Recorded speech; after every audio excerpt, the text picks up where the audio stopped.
There are many parallel dimensions like this, and each of them has its own way about it. But this is one of the more humorous ones, so I knew you would like to have the experience, she said as I stared. No human would accept this place as anything but a strange dream, and yet it has been the humans on the earth who have unknowingly created this matrix realm. What I was looking at is so preposterous, and yet I was staring right at it. It was the earth, but from this place it looked like a cooked potato. It really did. It was not the nice round image that I have known and seen in pictures, but an offsetted, oblique-like distortion of a giant glob of Play-Doh that some kid would have molded with their hands, then tossed into space. I began to laugh. This is great, I said to myself. I get to write about this, and what will you, as the reader, think about this? Well, if you do the New You sessions, you may see this place in your dream visions. Who would accept the fact of Ursula, the mermaid, being with me and having all these adventures? Well, one of the new students has already met Ursula in the real universe, and she told me about her experience. And so, here is yet something else to write about for others to wonder about. All of a sudden, I liked this whole scene. I knew you would come around sooner than later. Dwayne, let's have fun and go down to the surface, and will you ever be surprised? She said as she took my hand and led the way. We were soon hovering over one of the oceans, which I perceived to be the Pacific. Ursula nodded her head as we flew towards the shoreline. As we approached the civilized part of the land, I could see strange structures that were somewhat like houses and buildings, but they were not erect like they are on Earth, but rather slanted and bulgy-like, as though Dr. Seuss had developed this place. We flew down to the surface along what I would presume to be the highway at some point where I lived in this reflective realm. You don't live here, Dwayne. Your other worlds and universes are filled with light and beauty. The unaware humans have created this place for themselves without their even being aware of it. Some may get glimpses of their groggy dreams, but for the most part, they have no idea they are tied to places like this. This world is actually not as bad as so many that have been created and are in operation from the imaginations of the sleeping societies, she said as I looked around. Suddenly, I began to see the inhabitants, and they were driving their strange vehicles, and some of them were walking along the street. They were not always visible, as some of them were like holograms that would gradually appear and then fade away. I watched the ones who seemed to be more solid, and for you, the reader, you will find this far out. These creatures with their distorted bodies looked like human vegetables. Ha ha ha. Now you see why I brought you here. The matrix consciousness of this place is so low that these people have become like vegetables. When you see people on the earth and how they live and react to their environment and what they have decided for their personal life, as you look through their outer appearance, there then becomes other dimensions like this one within their designed consciousness. This is the lesson you are writing about as we are here in this area. Most humans do not understand all the connections they are tied to from lifetimes of emotional thought processes and the strange fantasies and personal involvements they have lived. These are projected worlds each person has made for themselves, and as time and events go on, so does the ongoing solidness of these worlds. Those people that you see appear then fade away. that you see appear and then fade away are the newly arrived ones who are just getting used to this place. The reason so many people do not remember their dreams or even dream at all is because they do not want to see the worlds they have created from their imagination and thoughts they have used to make a place like this. She said, "These creatures are of a cartoon fantasy, like a Bart Simpson toon and his family, but even more so. These people look like potatoes and other vegetables. I watched the motions of them as they walked along. It was as though they tried to not notice each other and how the next person was. There was a definite self-consciousness to these strange embodiments, and I could clearly sense it as this eerie world was a living enactment of the inadequacies of the human person. This is all part of the learning process for each U-tune to finally wake up from their projected dreams, and you might say the spells they have cast upon themselves from unconscious lifetimes of being slaves to others. What we are seeing is your basic humans, who are mainly potato heads on a potato planet. These people are actually okay compared to the taskmaster rule makers, who are their own breed, as you will see," she said as she took my hand and we flew in the sky. We moved very fast, about 20 feet above the ground. I watched the scene below as we passed over huge areas of civilized structures. Then at some point, I knew we were on the eastern side of this country I would assume to be the United States. Ursha nodded in agreement and then pointed to the far distance. We were approaching the Washington, D.C. area, as I could see the landmarks of the area, which were strange replicas of what I have seen on Earth. As we came into the center of the city, I saw the White House, which was not white at all, but more like a decayed vegetation, with a lot of viney growth all over the huge acreage.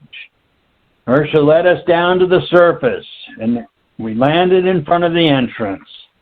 I suddenly knew where the smell I had first encountered on this planet was coming from. It was from the rottenness of this place. That's right, Dwayne. Since the first inception of the Bill of Rights and the U.S. Constitution, this is what it has all come to, a disgusting distortion like never before. Even the Atlanteans didn't go this low with their awareness, and they purposely self-destructed like so many other races in human history. Humans cannot be trusted because they like to breed decay and inharmony. It's like the 4th of July every year. It's not really about the original independence because most people have forgotten those events from lifetimes ago. It's all about getting wasted and cheering on the good times, which only get worse from the misbehavior of incompetent adults. Let's walk inside and see who's here, shall we? She said as she waved her hand and the doors automatically opened. For a moment, I stood and looked inside because it was very dark, and from what I could see, there was a lot of moldy stuff on the floor and walls. I felt as though I was in. It was that scene in Indiana Jones, the Temple of Doom, where Indy and his woman went into the cave from their bedroom. I could sense the ungodly aroma and aura of this place, even though it was something pertinent to the gods themselves. Ursha led the way as I followed and stepped inside. I was now somewhere that cannot be described. There was strange stuff crawling on the walls. It looked to be a goopy globbiness of greenish infected snot. The stench was rather overwhelming.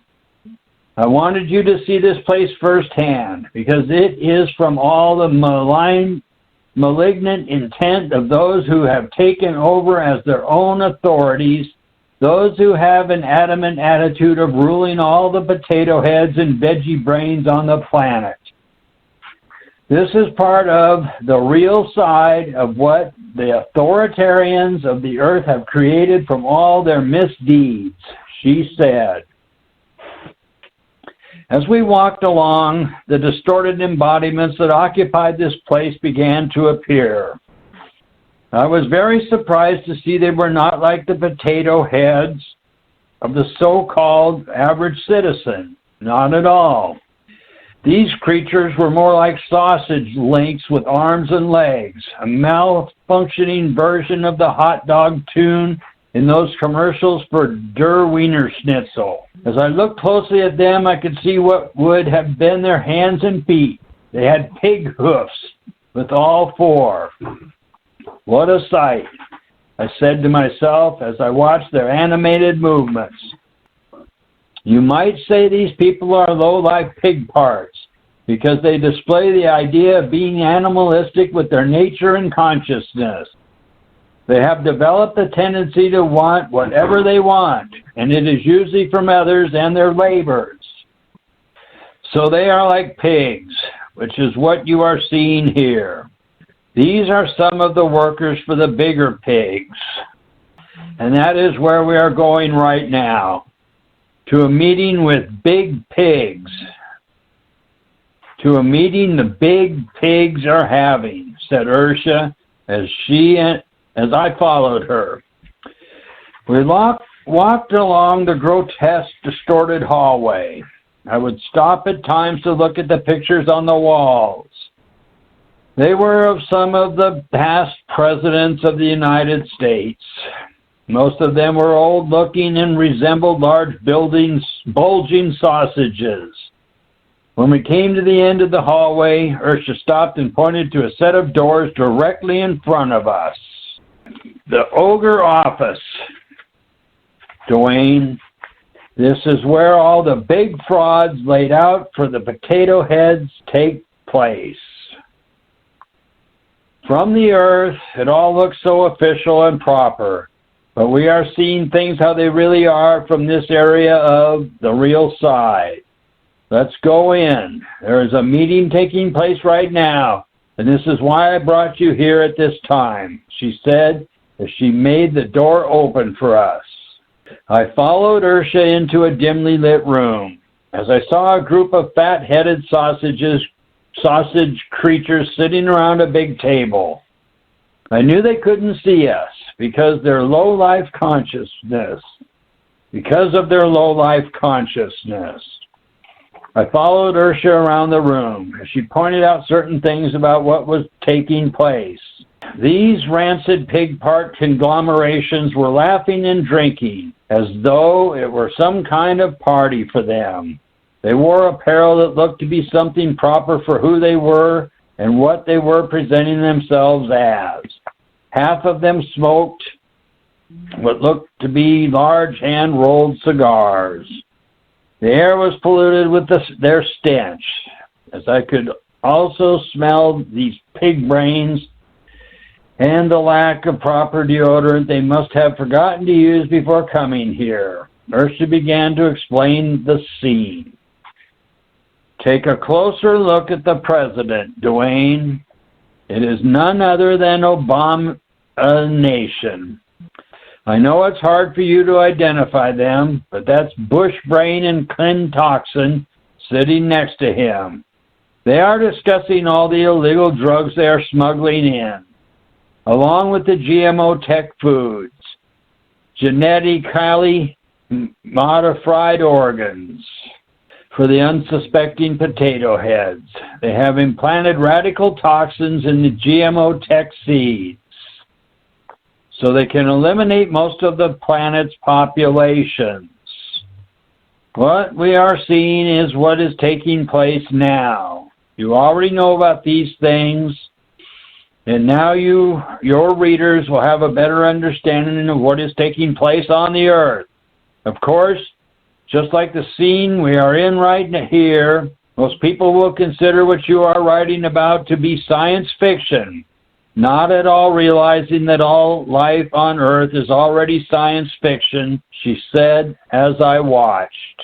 From the real side, you can actually get a much better view of the intent and all the proposed distortion that is taking place on the Earth. People make choices, and it's all fine and good. And they can also hide everything they are doing, which again is okay. But what they do not see is their own future, and how they keep projecting themselves into a worse and worse situation. These pig-headed sausage parts do not care in the least for the dumbfounded breeds of potato heads. And so it will be that all lost souls on earth who have put their trust and most of all their intent with these animalistic brats will soon find themselves in distorted bodies, just like those people in Viet Bombed, where Monster Santos, the creator of Agent Orange Dye, sprayed the vegetation and the village people with their toxic mixtures, and the end result has been deformed embodiments. I have seen the pictures on the internet, and this will be the future of all humans, as today there is a huge saturation of toxic pharmaceuticals, vaccines, and GMO tech food, which is radically infecting everything. These pig head parts will be returning in their own distortions, as they will be karmically paying for what they are doing here. They are so blatantly arrogant, and they have invented the system they operate, and also portray to the public they are benevolent men and women of the gods they worship, and as does the holy-headed poop with his rat-tin-acan friends.